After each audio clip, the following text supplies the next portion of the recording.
வணக்கம், நான் உங்கள் கடைசி விவசாய மகன் 1000 டே சேலஞ்சில் இன்னைக்கு டே 38. இன்னைக்கு எங்கே வந்திருக்க பார்த்தோம்னா தமிழ்நாட்டோட புதுக்கோட்டை மாவட்டத்தில் புதவக்குறுங்கிற கிராமத்துக்கு தான் வந்திருக்கோம். இந்த கிராமத்தில் பனைமரம் ரொம்ப அதிகமாக இருக்கும். அதாவது தமிழ்நாட்டின் கற்பக விருட்சம் என்று அழைக்கப்படும் ஒரே மரம் பனைமரம் தான். இந்த பனைமரத்தை பற்றி ஒரு விவசாயி நம்ம கூட நல்ல விஷயங்களை ஷேர் பண்ணிக்க விரும்புகிறாங்க. மறக்காம அவங்கள பேசுகிறத உன்னிப்பாக கவனிங்க, உங்களுக்கே அது புரியும். நான் சொல்லுங்கண்ணா. வணக்கம். வணக்கங்கண்ணா. வணக்கங்க.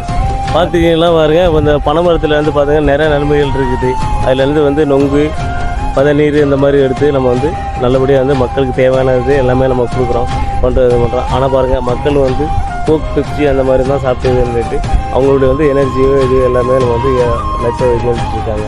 உண்மையிலே சரி, பனைமரத்தில் அவ்வளோ நன்மைகள் இருக்குது. அதை தயவு செஞ்சு மக்களை தெரிஞ்சுக்காங்க. உண்மையில் இந்த கடைசி விவசாயி நமக்கு எவ்வளோ ஒரு நம்ம ஹெல்ப்ஃபுல்லாக இருக்கார் உண்மையிலே.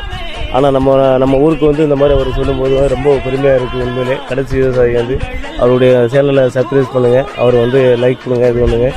உண்மையிலே பனைமரத்தை நீங்கள் புரிஞ்சுக்கிறங்க. அந்த பனைமரத்தை பற்றி நீங்கள் தெரிஞ்சுக்க வேண்டிய விஷயம், முக்கியமான விஷயம் அவங்க சொல்கிறது என்னென்னா, பனைமரத்தில் பதனி நொங்கு இந்த மாதிரி பொருட்கள் இயற்கையாகவே இப்போ ஒரு 10 ரூபா ஒரு பொருளை கொடுத்து கூல்ட்ரிங்க்ஸ் வாங்குறோம், குடிக்கிறோம். அதில் என்ன நன்மை இருக்குது, அதில் என்ன சத்து இருக்குது, இனிக்கும் அவ்வளோதான், இந்த தொண்டை வரையும் தான் எல்லாமே. ஆனால் இது இயற்கையிலே நமக்கு கிடைக்கிற ஒரு தங்க மாதிரி. இந்த பனைமரத்தில் இந்த பனைமரத்தில் மேலேருந்து கீழே வரையும் எந்த பொருளும் வேஸ்ட் பொருள் இல்லை.